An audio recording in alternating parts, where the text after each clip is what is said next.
Hi, Juan. It's so nice to meet you. I'm Bryce. Hey, Bryce. How you doing? I'm so good. Thank you so much for having me on today. It's truly a pleasure to be able to kind of see you and talk to you. Well, as soon as I get my camera sorted out here, I'll have it sorted out. Hold on a second there. We'll see there the we boots. Go. There you go. All right. There you are. Wow. So I love those boots.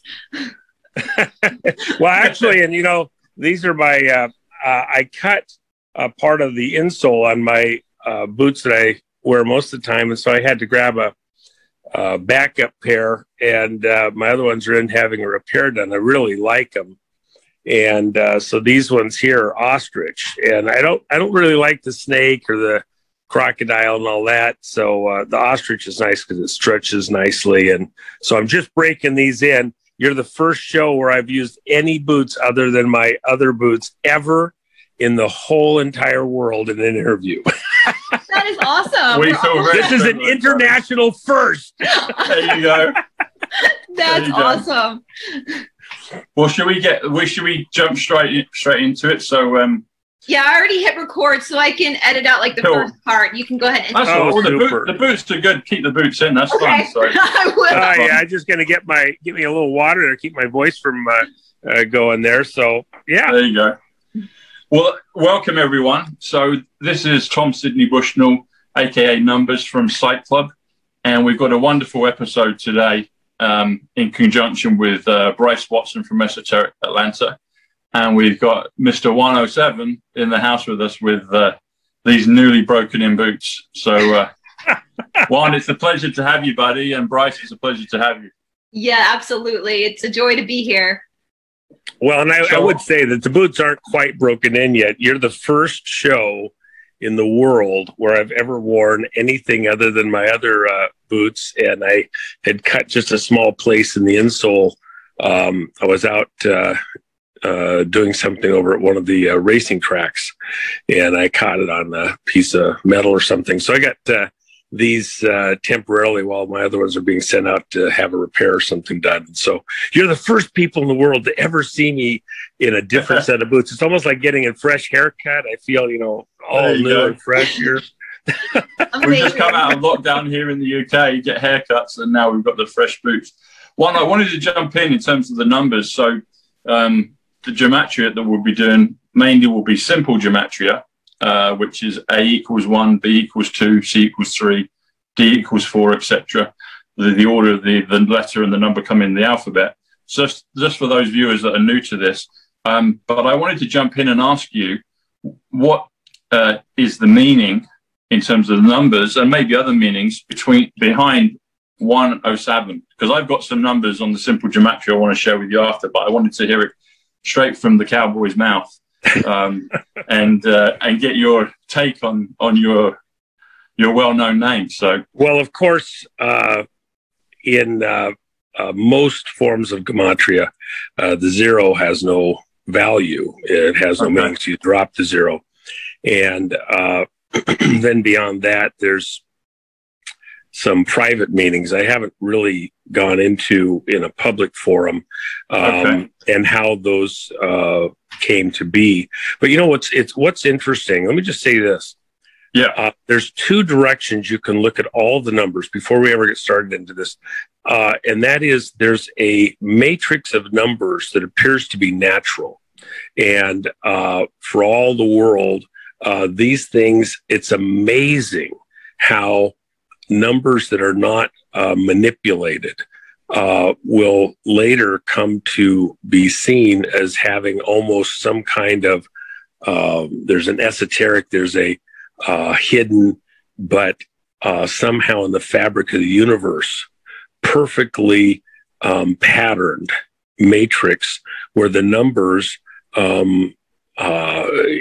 it's like it was meant to be. The other side of the coin is we have a certain amount of wizardry and magicianship where the numbers are imprinted and branded into things with the intent that by artificially manipulating the numerology, the numerics, in events, in names, in dates, that there is a branding that is attempted to be done.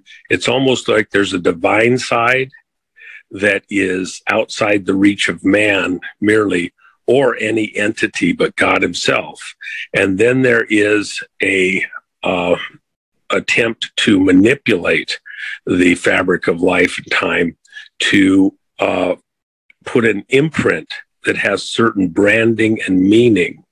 And these are the artificial constructs where dates and times are picked, planned, correlated, for example, to celestial events, the timing out through the cosmos of planetary crossings, intercepts, and that also have real physical physics behind them that affect emotions, energy, etc., in very real, scientifically provable ways.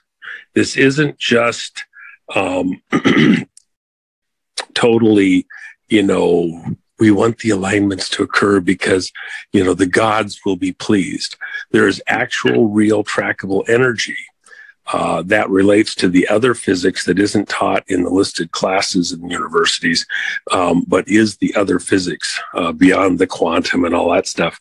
And so these real, trackable energies are crucial to these societies because they understand the physics, the underlying physics that have to do with energy and manipulation of social, interactions, constructs, etc. So is that a good starting point? That is, yeah, that's a real good starting point. Thank you. The numbers I've done on the simple gematria. So, like I said, A is the first letter, B is the second letter, C is the third, D is the fourth, etc. So Juan, Juan, comes to 46, which comes to dove. You think of the sign of the dove in terms of Christianity. President Trump is born in 1946. He's born 14/6, so 14 June. So if you do 1 times 46, it's 46.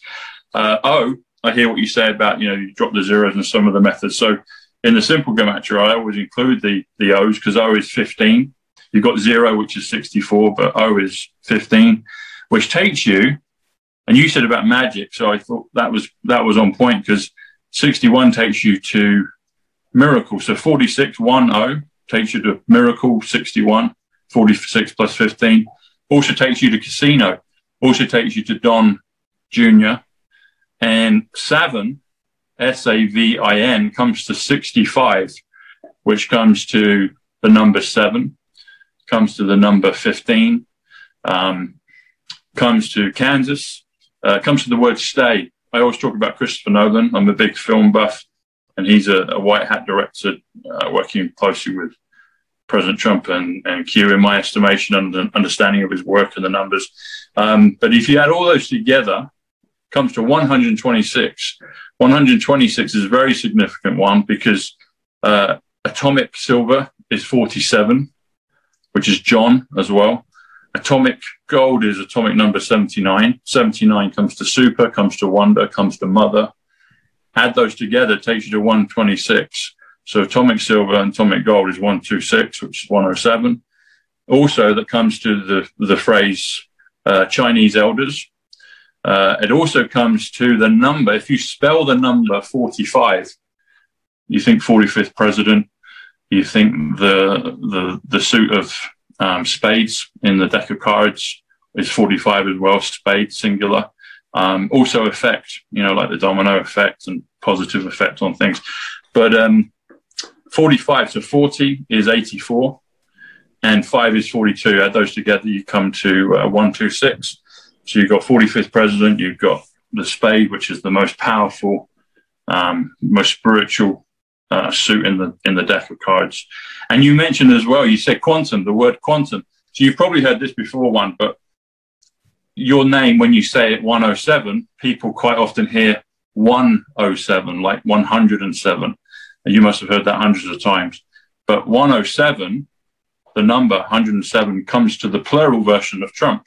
So Trump is 88, add an S, which is the number 19, takes you to 107, which comes to quantum, comes to currency, it comes to military, it comes to Aquarius, it comes to the number 20, comes to Superman as well. So there's quite a lot in there, buddy. I thought you'd enjoy. Well, and let me just add one thing. Yeah. You have parallel things that people have to remember.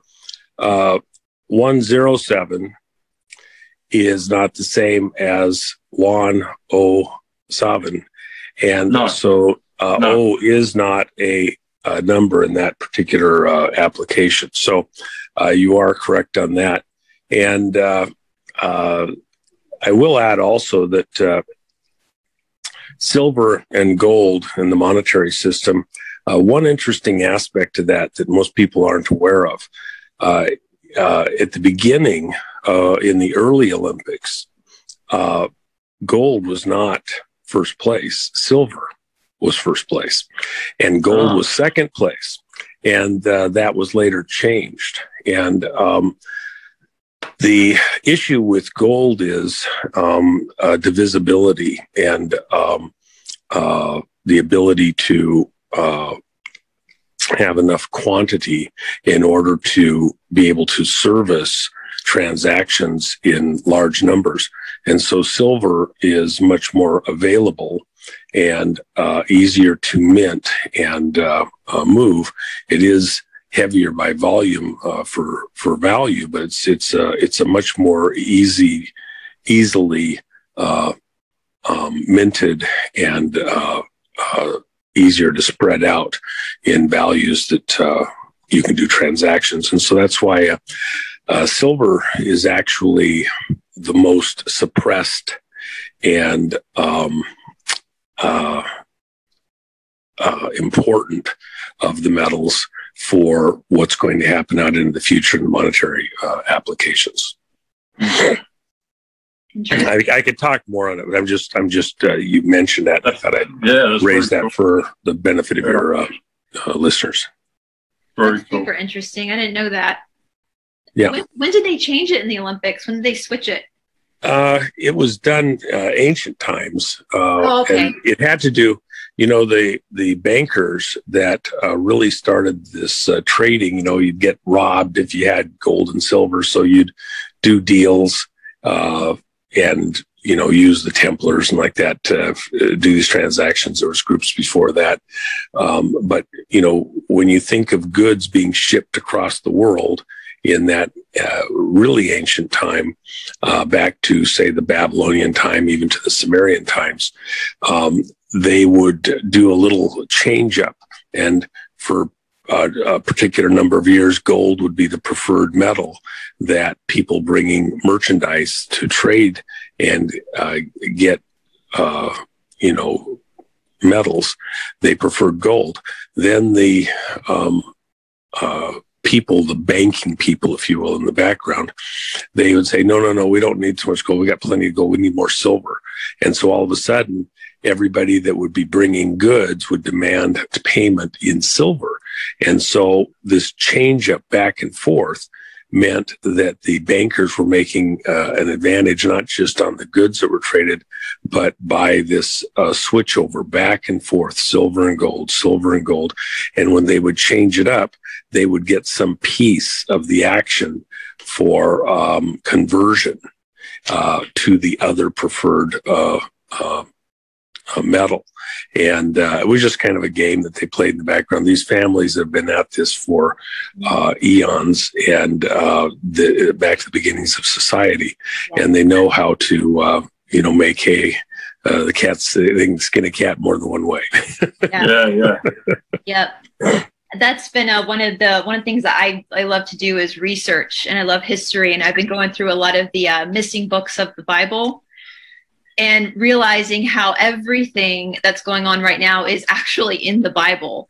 And this is literally seems to be a fight between the Canaanites and the Israelites since the very beginning of time. And it's all. Well, let me just dive in.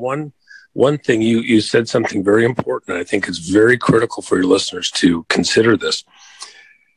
It's not just the biblical works. Well, we have been trained to accept that only the approved writings in the 66 books of the Bible, or if you're Catholic, including the Apocrypha, are the accepted writings in the Bible. Christ himself quoted from Enoch, Book of Enoch. Christ was raised in Egypt, and the Library at Alexandria was there and had all of these important ancient writings. The book that I quote from quite frequently, The Lost Books of Eden, the history there is that when the descendants of Abraham, who is the father of the faithful in the Christian Jewish religions, Abraham went out and sojourned, called by God to go through this area that God was going to give him, that we now call the Holy Lands. And, this area with Israel and the Palestinians and all of these areas, that's where Abraham went and camped, sojourned, traveled in this ancient time. And God told Abraham that he would give everywhere he placed the sole of his foot for an inheritance. So he had to travel this land, walk that land, and then God was going to give it to him. And he said he would give it to his descendants, who would number as the sand of the seashore and the stars in the heaven for number, if you could count them. So this vast and unimaginable number. And so, but Abraham didn't have any kids. By faith, he trusted God. And eventually he had his child when he was an old man via Sarah, that was an old lady. And that became the tribes. Abraham's descendants through Isaac and then Jacob came to find themselves living in Egypt during a famine. And their the younger brother Joseph, through this biblical story where he was sold into slavery by his own brothers, he ends up becoming Pharaoh's right-hand man, having interpreted a dream, and he becomes the most powerful man in Egypt under the authority of Pharaoh of Egypt. And when his family is there, Joseph has the family lore, the passed down verbal history of the family from Adam, when Adam and Eve left the garden, that was passed down through all the generations, all the way down to Abraham, Isaac, and then Jacob and his children. When they find themselves in Egypt, Egypt is this treasury of books and knowledge, ancient history from the world, as much as they could gather in. They were the library. And so Joseph had that verbal history recorded in Egypt. And that's part of that library. And it's the story from Adam and Eve when they left the garden, and those first 50 days, and then the generations afterwards. So that's not included in the biblical narrative.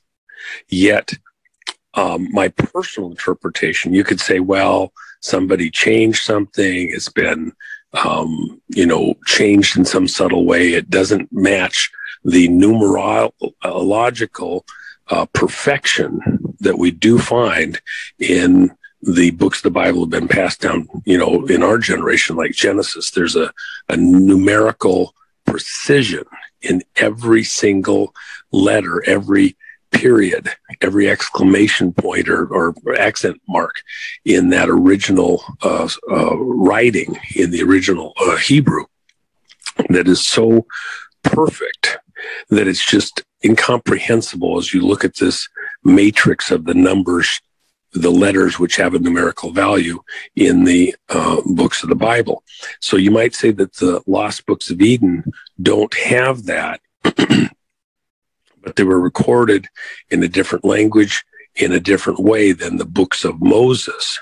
That doesn't change, though, that from my perception, the incredible beauty, the important minutia of detail of what it was like for Adam and Eve coming out of the garden, or the story of Enoch having been caught up into heaven and his observations, aren't absolutely critical. And if you go to the recorded portions of the Bible, from the things that Christ was reported to have said by the apostles, then that validates the value of these books for those who are of, some faith. Does that click for you?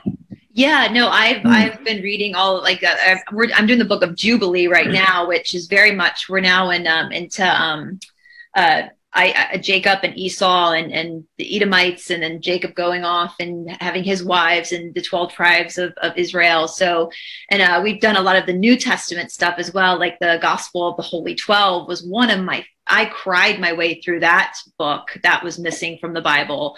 And I do try to tell people, there's a lot that's 2,000 years ago. There's a lot that is out there that is just as valid that we didn't get at Vacation Bible School, So, let me just add this. Let me interject one thing.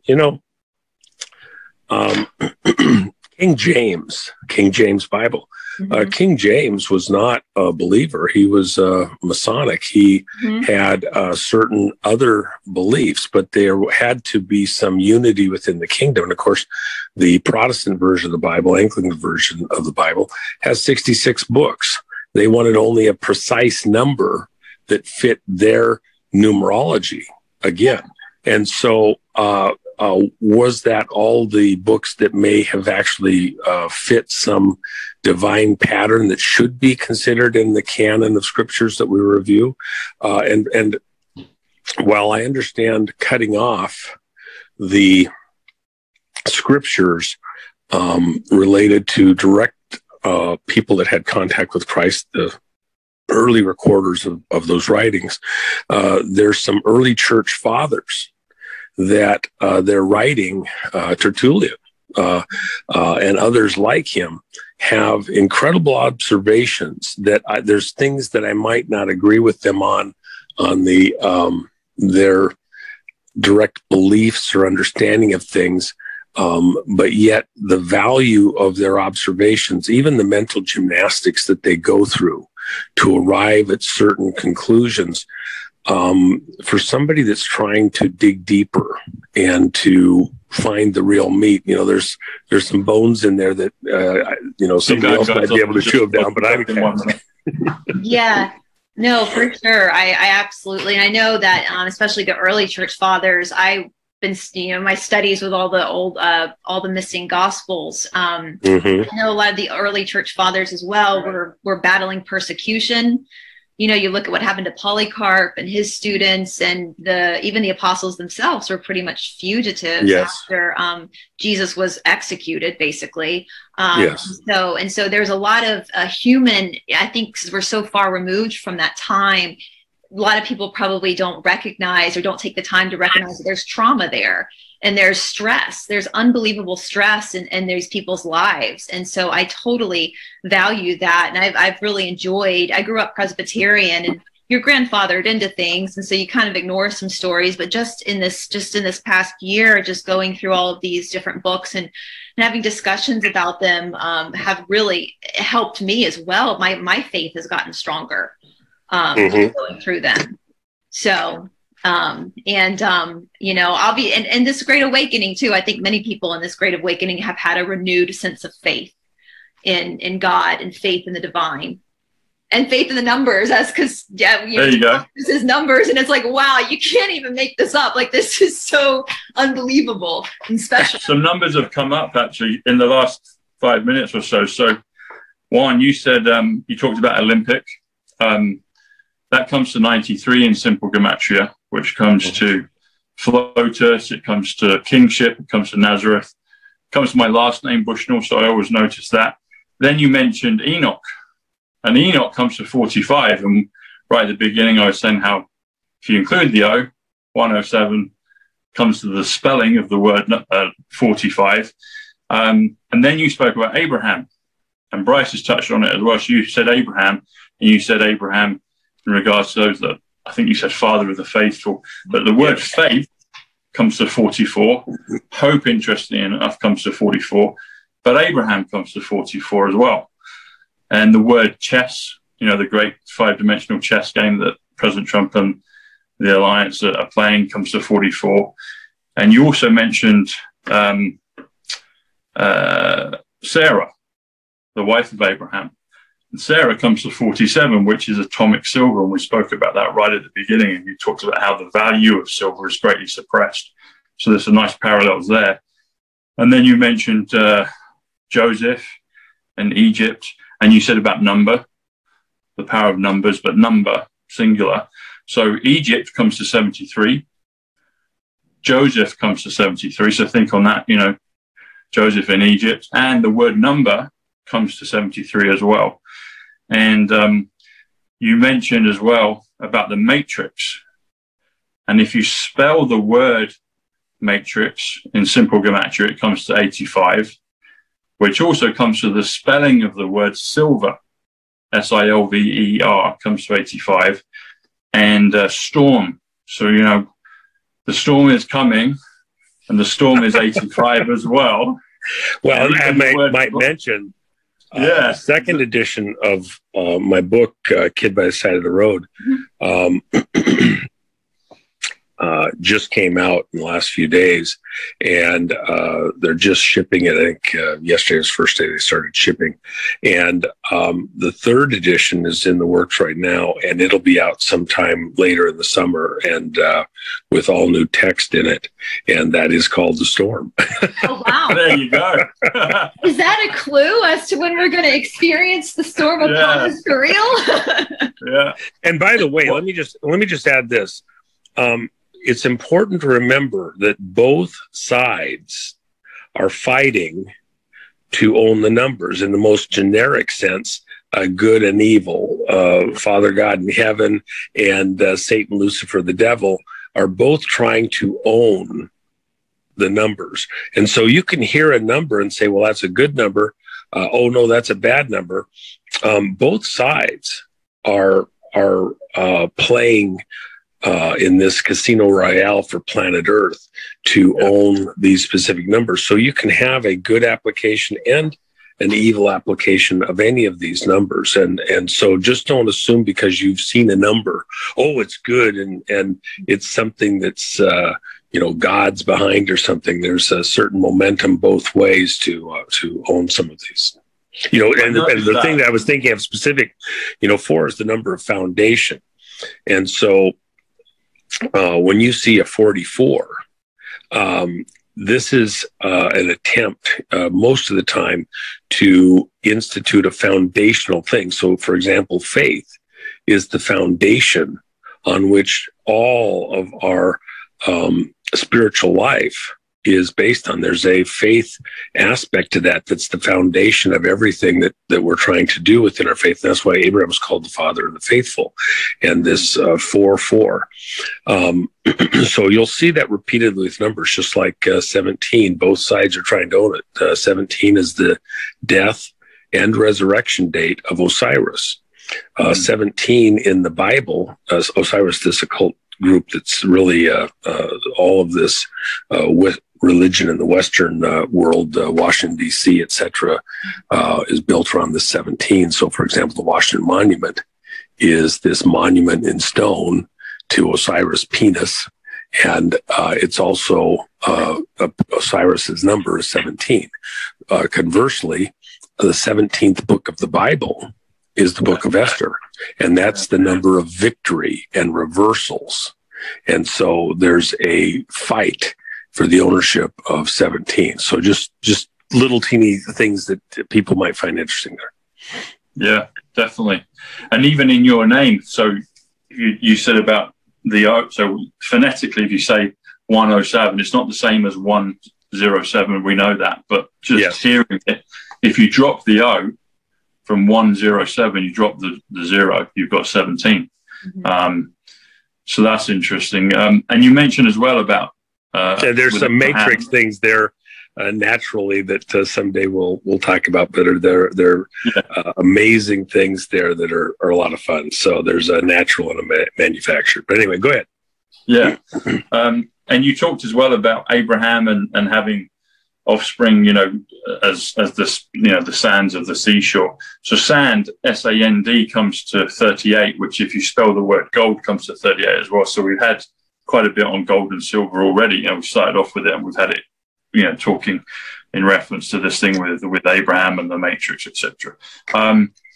Something else as well, you said father. So father comes to 58, which also comes to Nessara, which is quite on point.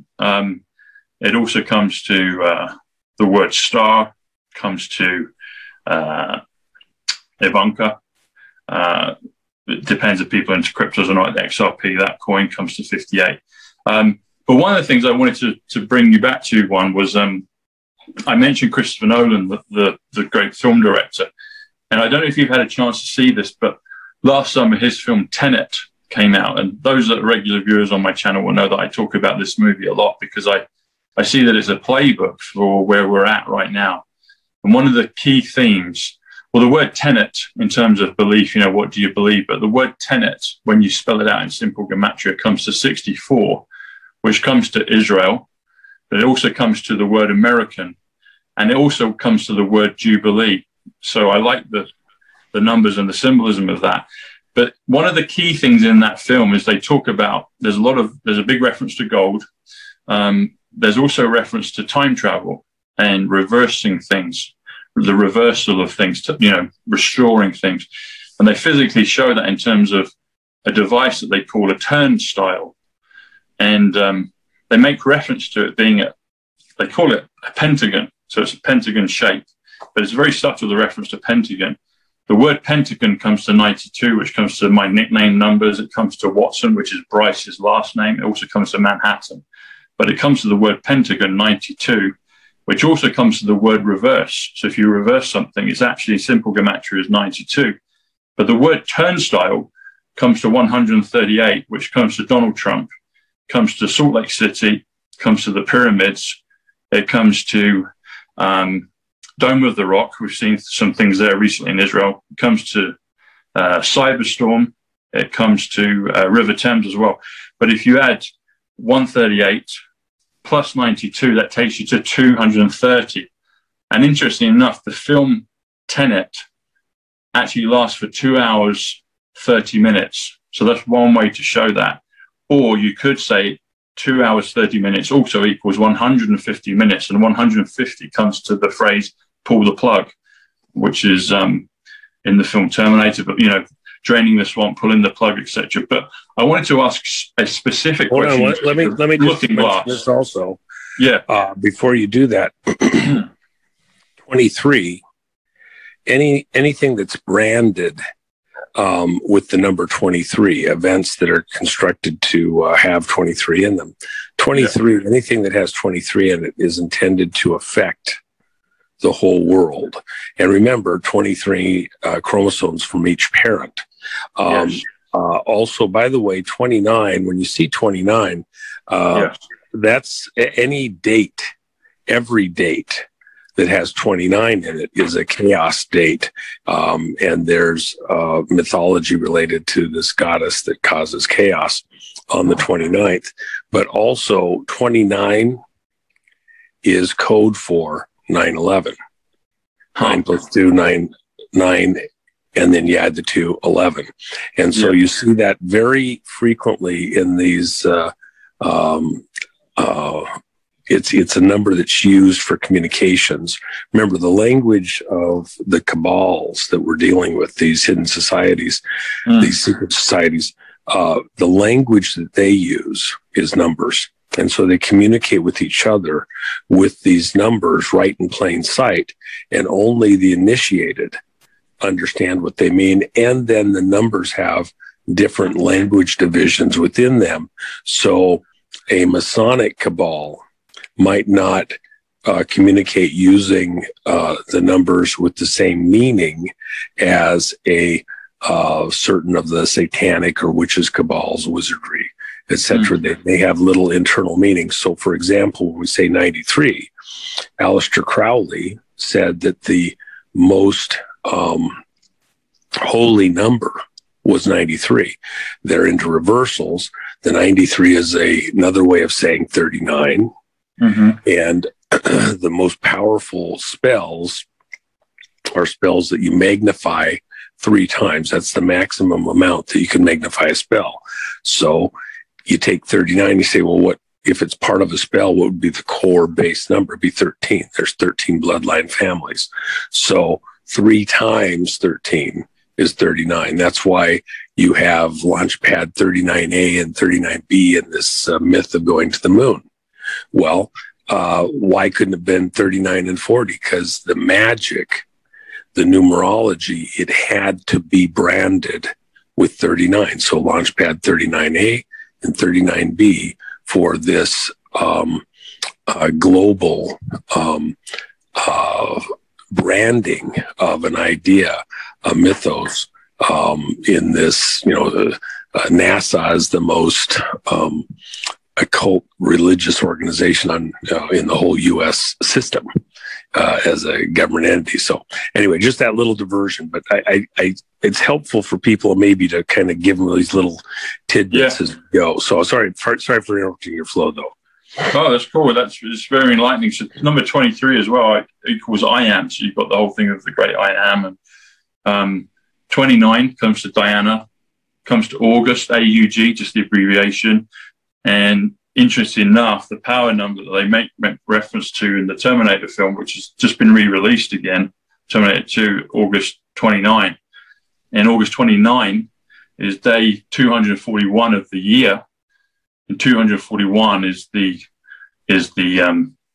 algorithm that they're searching for in the Tenet film, which is interesting as well. So it all ties those things in. But I wanted to ask about, and also 90, you said 93, the flip of it, 39. 39 is the month of May. May, in simple gematria, equals 39, equals the number 10, and even Big Ben as well, which is in London.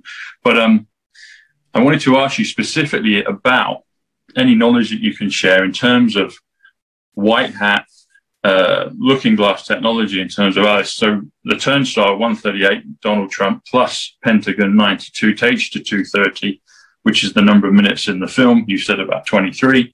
So I'm wondering if you're able to share any knowledge about time reversal and how Junior and others have been using that to get us to this point in the chessboard where we're at. I'd love to pick your brain on that. Well, the first thing, let me just say this. For anybody that questions whether or not time travel is possible, the Bible talks about time travel very clearly. Go to the book of Daniel. I spoke about it in a presentation I did over at Jennifer Mack's channel and another one at Space Shot 76 about Esther and the book of Esther. Mm-hmm. This moment in time we're in is about this reversal. In that book of Daniel,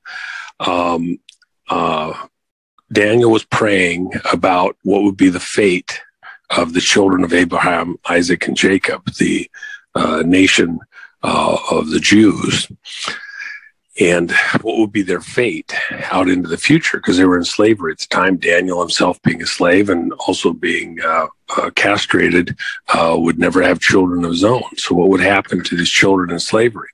And in this prayer and fasting period, God sent an angel, and that angel is said, the angel told Daniel directly that he had come from this future event across time, walking across time like we walk across the street. And the angel said, I just came from these future events back through time to you to tell you what is going to happen in your future and in the future of your nation, your people, your family.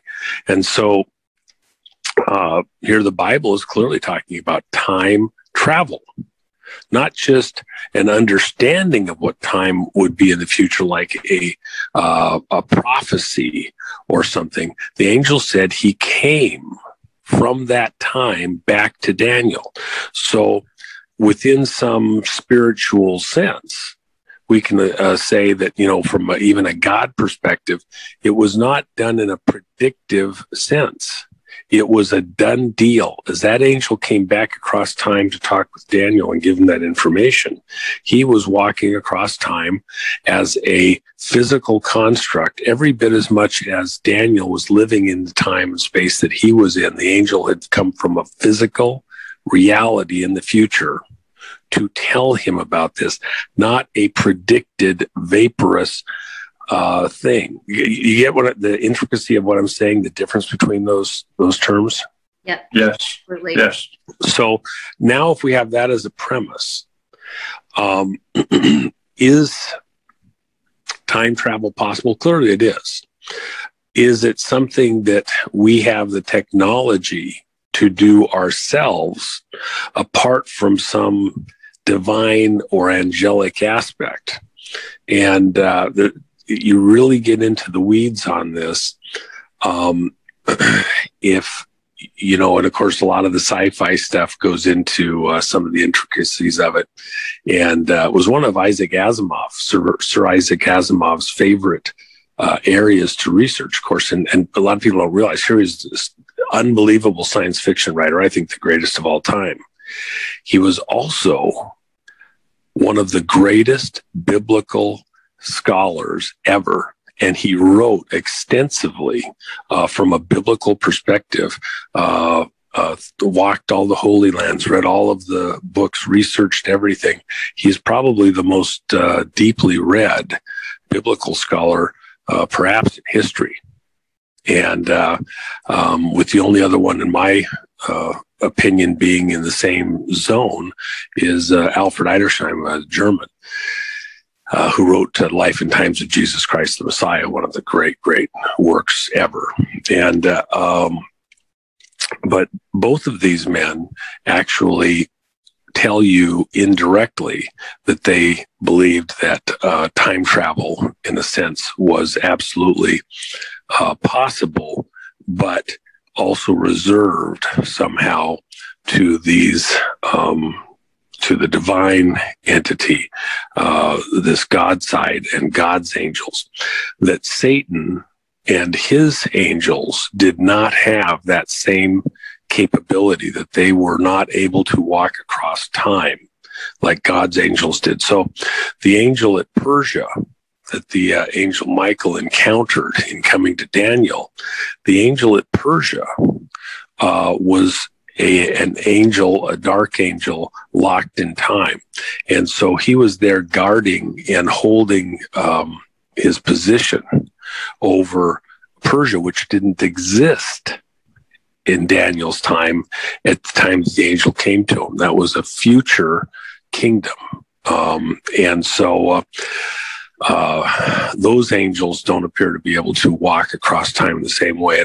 And my to take that then to the present day, the present technology, this moment, there does appear, and there's a number of people that talk about it, and their work is pretty good, that talk about being able to slow time down, or the passage of time down inside of certain mechanical matrices by mechanical devices. And so outside the bubble, time would pass at a certain rate, and inside that bubble, it would pass at a different rate. And the reason this is important, let's say you're a leader in some country like here in the United States, and a crisis is erupting. There's a certain amount of time that you use just traveling from point to point, acquiring information, digesting it, and then coming up with responses to things. And so the contention has been by actually a fairly large number that we have the ability to create these locations where we have a bubble, and we can operate not slower, but technically faster inside that bubble. In the same space of time that would be an hour for you, we can physically operate, think, function several times faster than that, and get a day's work done in what to you appears to be an hour. My response to all of that for all of those people that want to have that conversation is this. We have a long history of messing with our enemies and opponents.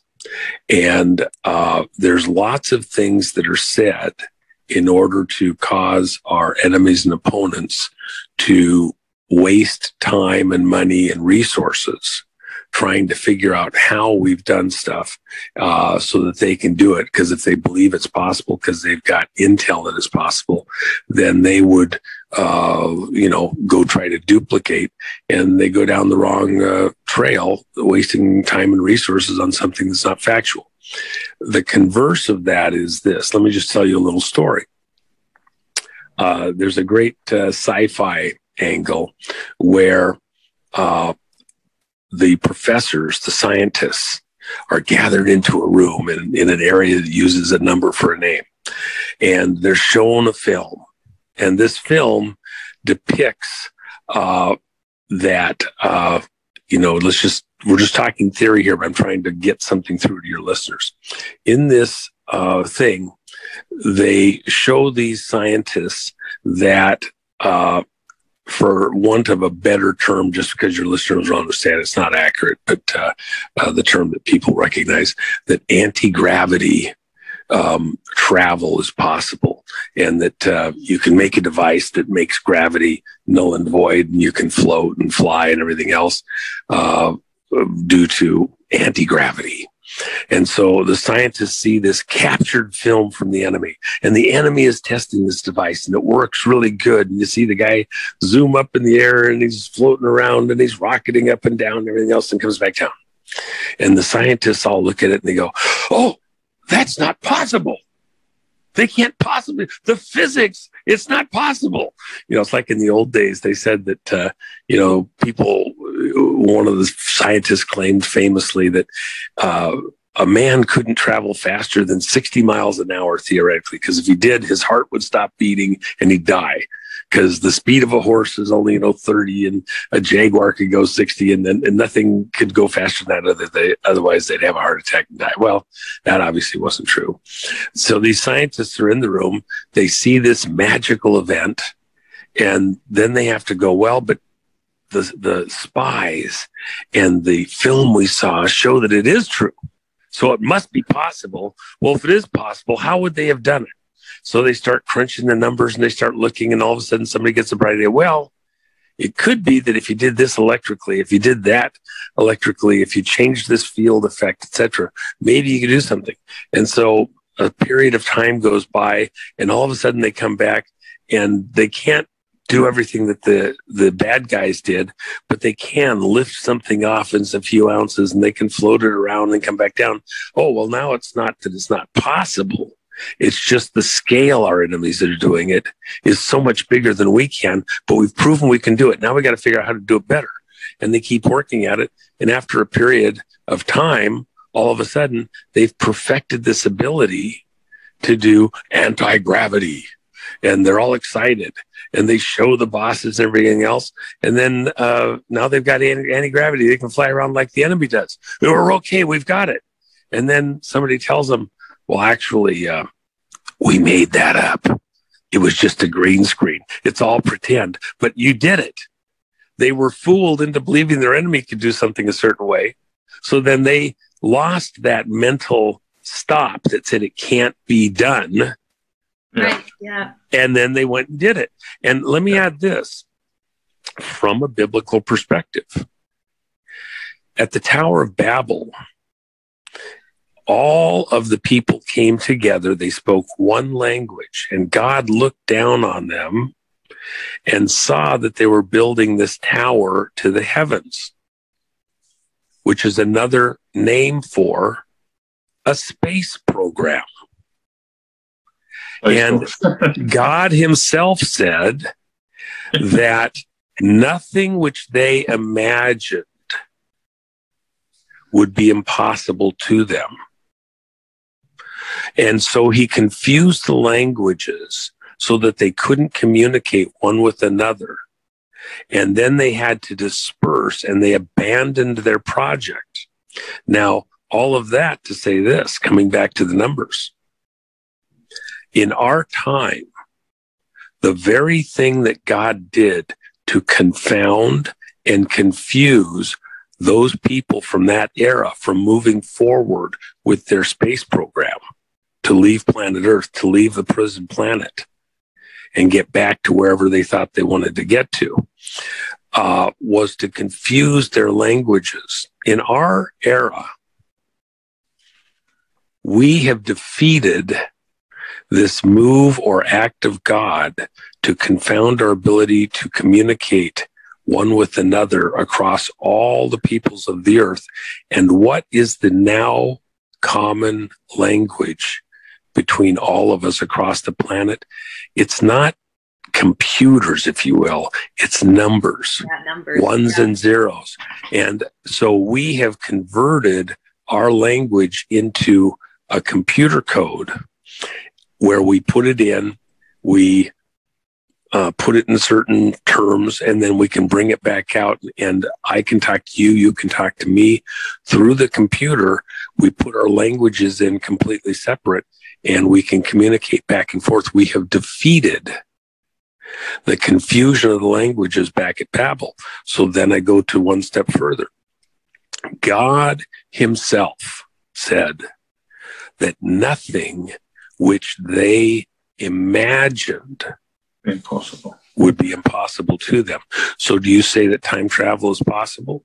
Yeah. I think it's possible, but my contention would be we're not quite there. We're at the edge of many of these things. There may be some ability to manipulate the rate of time for us. It's not quite the same as the situation with Michael walking across time. And I think that still is reserved away from us. There may be some toying with everybody to get them off on, certain things.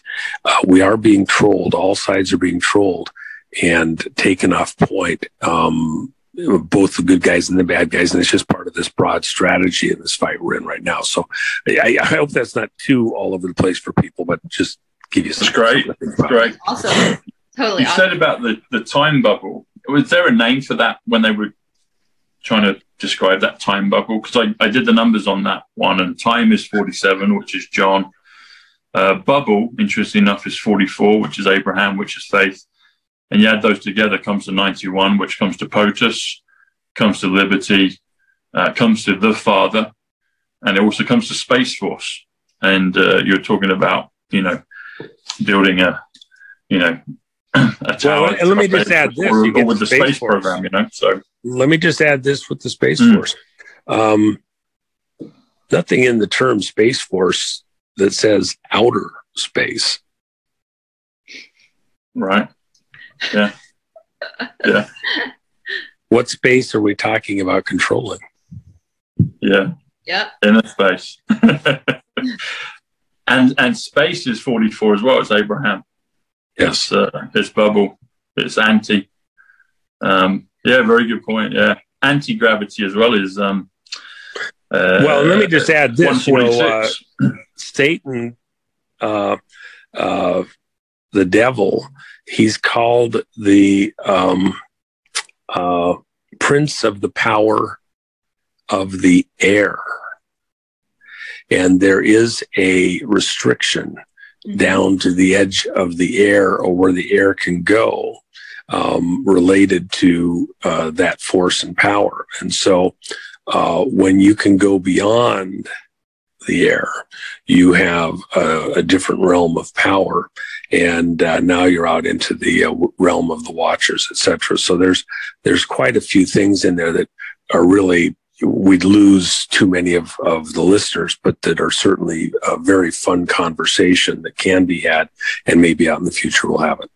Yeah, for sure. I'd love that. So you're talking about, are you talking about kind of beyond the firmament then, or, That's what I was thinking. The firmament is mentioned so many times in the Bible. Is that what you're saying, that we're in a firmament, we're in like a bubble ourselves in this planet? Yeah. It's not, let me just say this. I'll have all the flat earthers going crazy right now.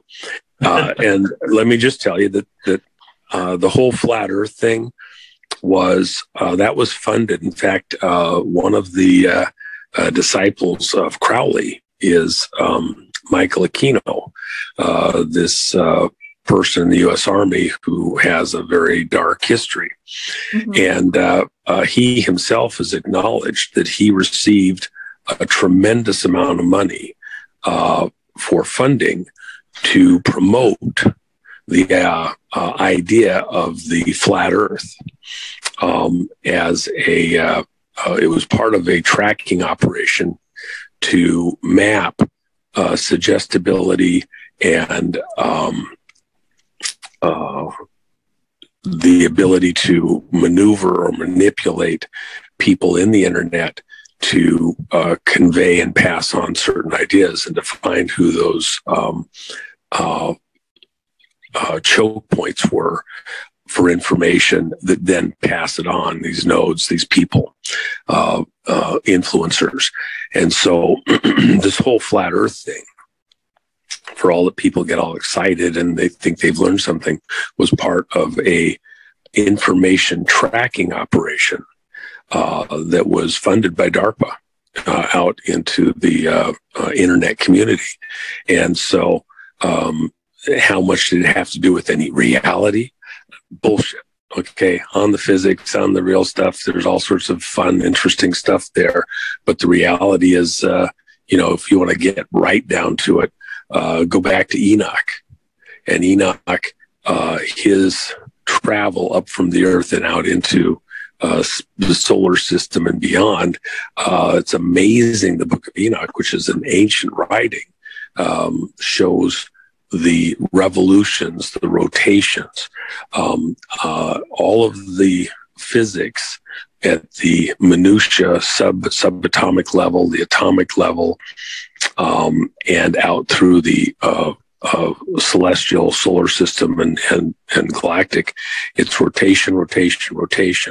And that goes to the other physics also, is all based on this rotation and this the interlocking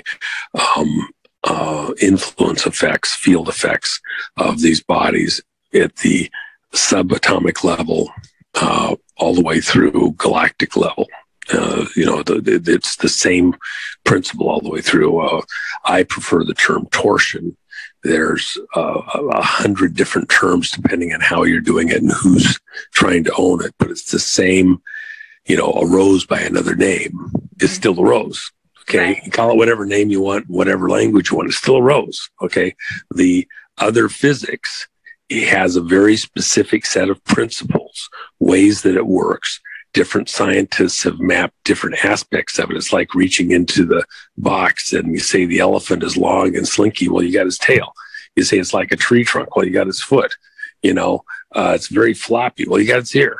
It's the same elephant. You're just looking at it from different locations. The other physics, the subatomic physics, the dark matter, some people want to call it 0 point. Some people use other terms. I prefer, as I said, torsion, but it's this other physics that's the basis for the other energy systems. And if you want to go into time travel, is the core to why it works the way it does. And as you traverse, it's not that things are bigger in this other realm, it's infinitely smaller. And as you traverse that Planck length limitation and get to the subatomic, now you do not have a light speed restriction. In the matter and above level, in this blown up popcorn type of a physics, with great distances between the nucleus and the electrons, etc., and the Planck length 2/8 of an electron, theoretically. Now you're restricted to the speed of light. In the subatomic level, you do not have a light speed restriction, and now all the physics changes in that dark matter realm. It's not that it's not matter. It's not the not matter realm. It's the dark matter, because it's matter smaller than an electron and operating within different principles. And it's much denser than it's what we're swimming in. And that it's still matter. It's just very, very fine, small matter, so fine that with our tools that are at the atomic level, we can't grasp it. We can't work with it. We can't manipulate it, because our matter-sized tools from an electron and larger are too clumsy. They're too big. And so we have to look at the effects and the stuff and manipulate it via fields. And we see a field effect from it. And with fields, we can affect it and manipulate it. And that's where you get these other vehicles, if you will, using waveguides to then achieve very high velocities and maneuverability and stuff like that. Wow. Wow. I saw some other things popped up then, Juan, when you're talking. So when we said about anti-gravity, that comes to 146, which comes to New Jerusalem, comes to Ivanka Trump, it comes to Father Trump. But it also comes to Leonardo da Vinci. And he, there's diagrams of his work of, helicopters, etc., kind of being made kind of mechanically back then. But also when you were talking about time travel, so the word time is 47, which is John. Travel comes to 78, which is Kennedy. So makes me think of John Kennedy. And that word comes to those words come to 125 again, which takes us back to the Pentagon. So Pentagon is 92. Is 33, takes you to 125. I just wonder. Let me just add one thing. The Pentagon, of course, the Pentagon here is five-sided. Yes. The foundation for the Pentagon here in the U.S., the foundation was dug ceremonially on 9/11, 1942. And of course, then it was struck on 9/11 by the missile. And of course, the 29 being goddess of chaos, but also code for 9/11. Wow. So you see those repeating over and over again, and you wonder how much of it is, the matrix in the background, and how much of it is engineered and intentional because people are branding things for their own purposes. Yeah. Also, as well, on 9/11, so September, the word September comes to 103, which comes to Solomon, comes to Princess, comes to Jack Kennedy, and it also comes to the latest one we had was last year. People might think I'm woo on this, but I hope perhaps maybe there's a way that even the original JFK may be with us in some form. But if he was alive, he would have been 103 years old on that day. Sorry, not that. Yeah, he would have been that age. But also the word 11 comes to 63, which takes you back to the, what happened back in Texas in 63 with him. So it does make you wonder, how much of this is, it does make you wonder. It's very interesting. I didn't know that about the 1942, September 11th. Well, and the other thing is just for one other thing, just because we're there, and it is a core thing. The 9/11 event is very important for people to remember. That was those towers were built by the Rockefeller brothers, Nelson Rockefeller specifically, being core to the building of the Twin Towers and that whole complex in there. When he did his article with Newsweek magazine in, I believe it was 1967, when they were nearing completion, that was the first interview he'd had in a long time on this. And it was interesting that the date that was chosen for the release of that Newsweek interview was 9/11 of 1967 for the dedication of the Twin Towers. Wow. And then the other thing people need to remember, that was a ritual. It was done in a very precise location. And all of the buildings around the Twin Towers have ritual meaning. So, for example, the Twin Towers are the two towers from Masonic lore. I can't remember what one's whatchamacallit and the other one's Boaz. And that is actually a pathway or a gateway. It has ritual meaning like a birth canal. And so for the spiritual to enter the physical, what was happening over the towers on 9/11 when the towers were attacked and then collapsed, this gateway between the spiritual and the physical realm was collapsed to allow this transit of demon spirits, if you will, in this world, or God spirits. What was happening above that was that in the heavens above, Virgo was birthing.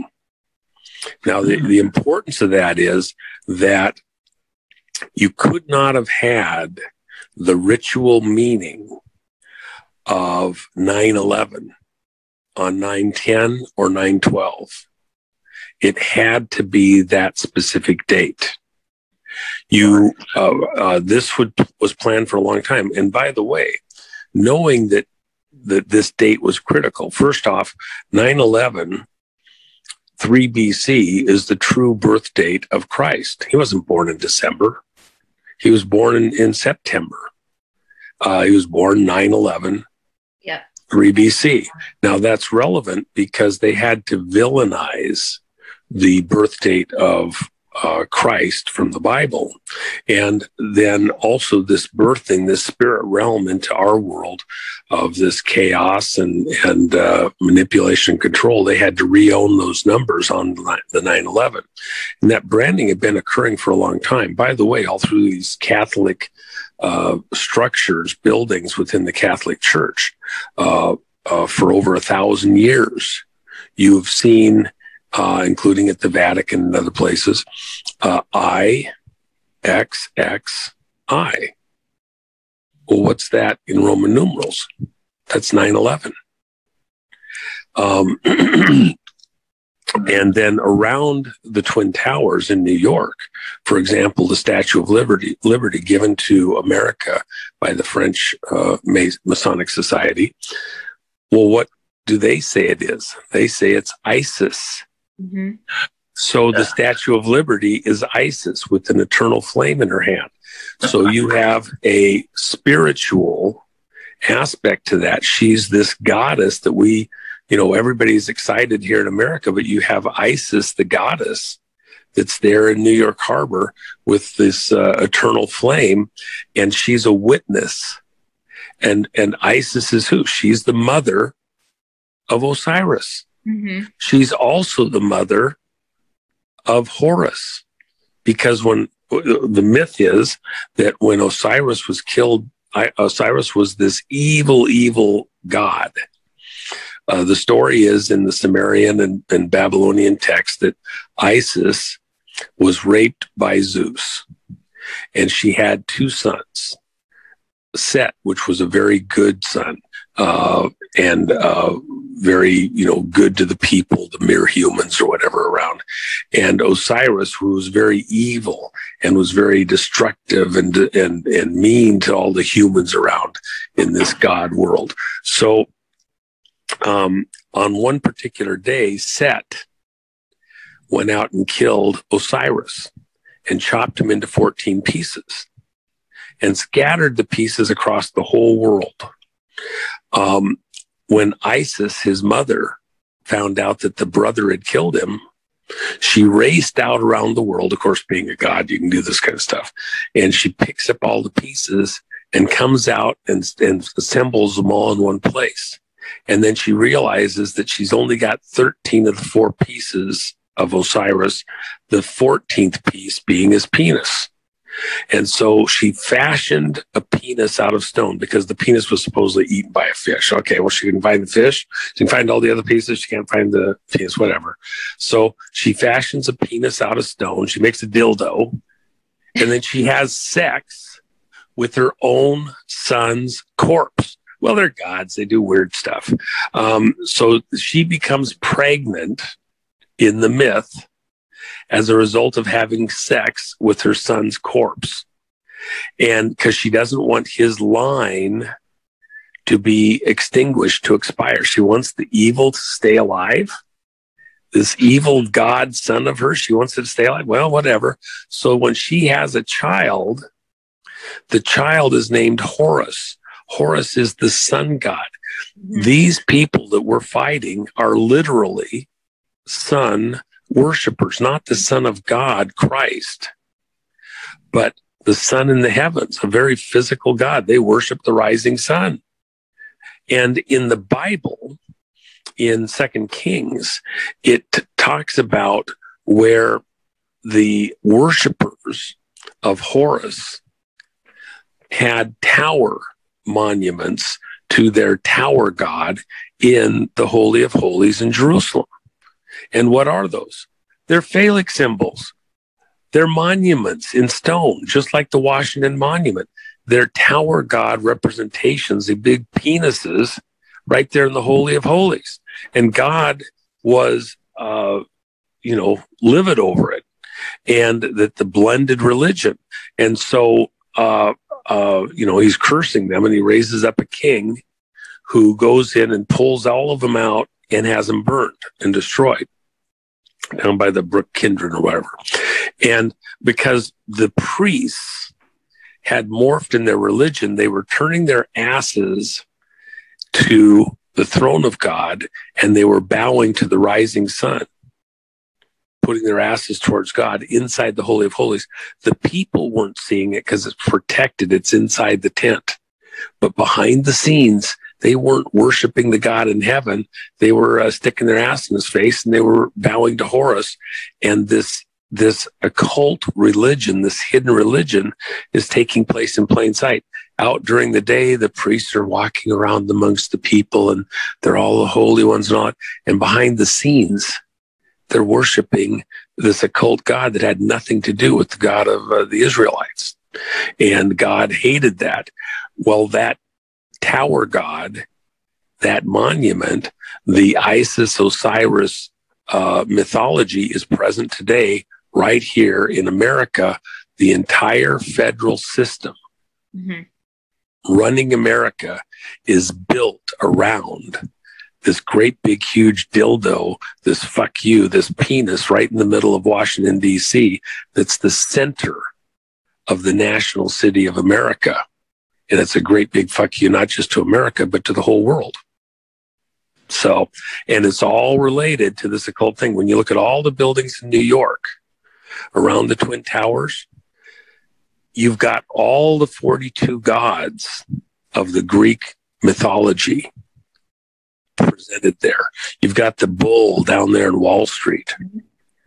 You've got all those buildings have specific meanings hidden in plain sight. All the gods were present symbolically with their mythology, watching the Twin Towers go down, as above, so below.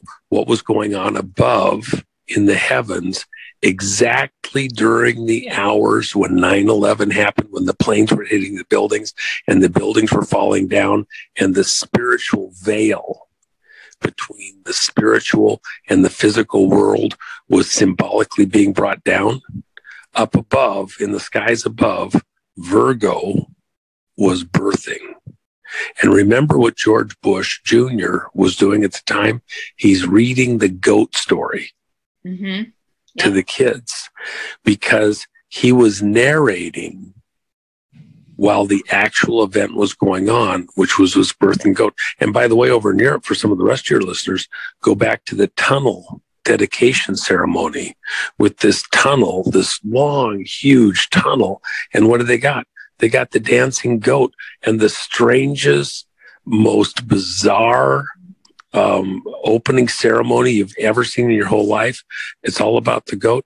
These religions, this occult religion, is being practiced right in front of you by your leaders in plain sight, because they are bringing in this occult spiritual realm into our world from their positions of leadership, they are mutually self-promoting each other behind the scenes and practicing their religion in plain sight. And you think they're the high priests of politics and finance and everything else. And they bless this financial thing, and we're going to take care of the country, this and that. They're practicing their religion in plain sight. Behind the curtain, they're sticking their ass in the face of God. They're laughing at you as Christians, as believers. And they're practicing their religion at your expense, right in plain sight, as they take over your country, your land, the world. One last thing, let me just add this in this context. What was Hillary going to do? What was she all excited to do in the last days of her campaign in 2016? She was all excited because they were going to bring the Arch of Baal, B-A-A-L, to America. And she wanted to do a speech in the Arch of Baal just prior to the election in 2016. What is the Arch of Baal? The Arch of Baal was at the gateway to the city of Baal and the Temple of Baal. Where was the Temple of Baal located? Baal is how some people say it. It's in the Bible. The Baal worshipers were the ones that were on top of the hills around the city of Jerusalem and around the country. And on these hills, they would have fires. And these fires were dedications to Baal. They had the statue of Baal up there. And the scripture says that they made their children to pass through the fire. Mm-hmm. Yep. What that's very church. Okay. That's very, mainstream media. Oh, well, they made their kids pass through the fire and this, so on. No. They sacrificed their children to Baal by roasting them in the fires. Yep. It was a sacrifice of their children to Baal, the god Baal. And the god Baal was worshipped in the temple of Baal just inside Baal's gate that was located at the base of Mount Hermon. Mm-hmm. Mount Hermon is the location where the 200, according to Sumerian legend, according to Babylonian legend, the 200 gods fell to earth and landed at the top of Mount Hermon. And the highest altitude world historical site recognized by the UN as an ancient ruin. The highest altitude ancient ruin on planet Earth is at the top of Mount Hermon, where the 200 are claimed to have landed. And they descended down off the mountain, had their temple there dedicated to Baal, their god person, and the people would have to come and bring sacrifices to Baal in order to have a good harvest, in order to stay alive, etc. So this satanic empire started there. So Hillary wanted to do a speech from the Arch of Baal dedicated to a god that's all about child sacrifice, and we're supposed to think that that's okay? Are you kidding me? So for those that think maybe, my talk about this phallic symbol and all this other stuff is over the top, they're still practicing it right in plain sight. This fight that we're seeing in the political realm right now, remember, WikiLeaks is still relevant and valid. What was in the leaked WikiLeaks papers, which, by the way, was not done by a Russian hack? You could not transfer data at the rate that it says it was transferred in the metadata within the material from the WikiLeaks. The metadata being stuff that tells you how rapidly the information was recorded on the digital device. It could only have been done directly at the computer. A person had to be in the room with the computer, put the recording device right onto the computer and download it. That's why Seth Rich is still relevant. It wasn't done by hackers. Nobody in the world could have hacked it over the wires available at the time, because that technology still doesn't exist now to move it over the wire at that speed at great distance through the telephone interchanges remotely, etc. A person had to be physically in the room. It wasn't Russian hackers. And what was in that WikiLeaks data? The WikiLeaks data is the communication, including Podesta, Hillary's campaign manager, talking about going to spirit cooking dinners where they ritually celebrated the eating of human flesh. Okay? Child sacrifice, human sacrifice, other stuff. You can say, well, they weren't actually doing that, but they were having fun talking about it. It was ritually talked about. Okay, well, they were ritually talking about it. They were ritually talking about human sacrifice. That's not the religion that Christians in the rest of the world want practiced in plain sight. They were sticking their asses in your face and laughing at you. Okay? So this fight we're in right now is actually really very much so a fight for good over evil, back and forth. And the language between the opponents, us and them, is the language of numbers, because we've reached this moment in history where via the numbers, via the computers, the communications have been restored and are being built out to defeat that moment at Babel. And once this war is over right now, the victors will return to the stars. Yeah. Juan, thank you, man. It's been a real honor and pleasure, and we'll have to definitely do this again. And some of the things you just raised, I just quickly noticed some numbers on it. So you were talking about the World Trade Center. If you do the gematria on World Trade Center, it comes to 185, which comes to Donald John Trump, comes to Book of Revelation, just across the water from there. So you can think energetically that they were after him back then, but we're going into the time of reversal and good overcoming darkness. So if you go across the water, you've got Statue of Liberty there, which you mentioned again. Statue of Liberty comes to 198 in simple gematria, which comes to President Trump, and it comes to the resurrection. So we're all anticipating with excitement his return, his resurrection. Yes, and you also praise the Lord. Praise the Lord, bring it on. And you also mentioned Virgo, which was fascinating. So I did the numbers on Virgo. Virgo comes to 77, which comes to Moses, comes to Flynn, comes to Suez, comes to my channel, Psych Club, comes to Lady Diana.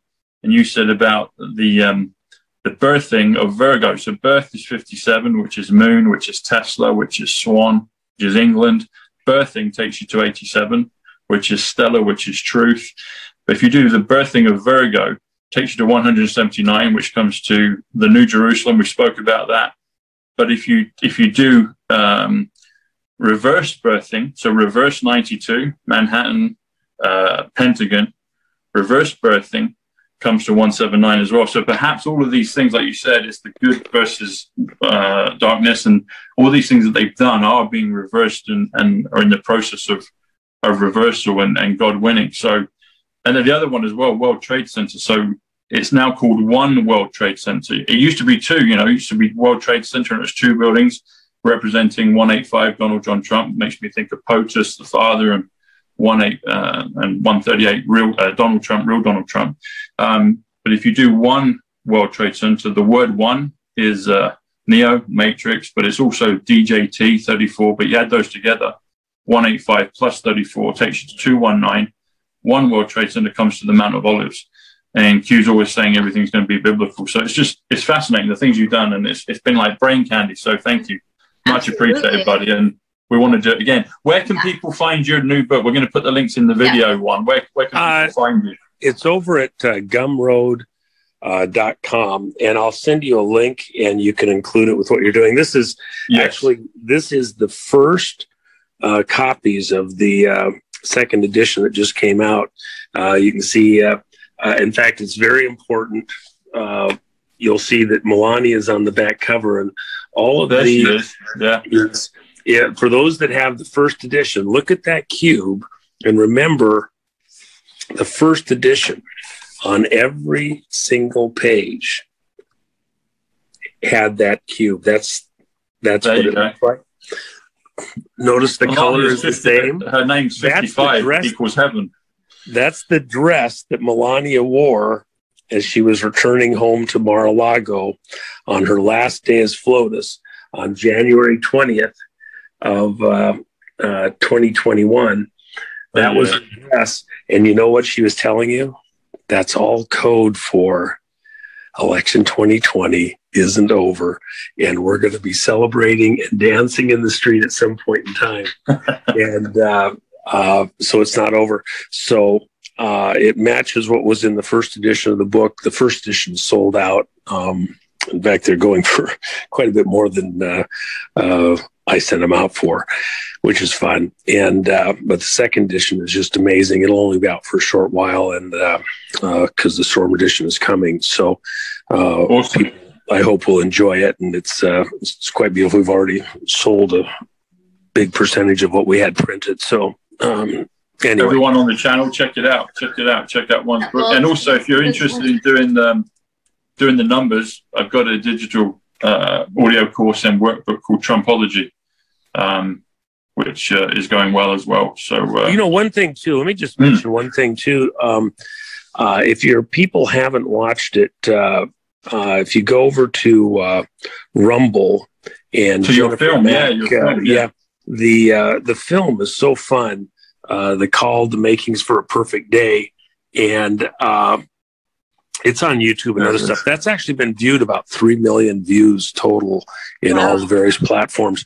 But of course, you Brits will enjoy the fact that I drive my Aston Martin in the movie, and it's a lot of fun. And I really enjoy that car. I've got I can't drive it now because I'll get pulled over too many times and be able to wave and stop me.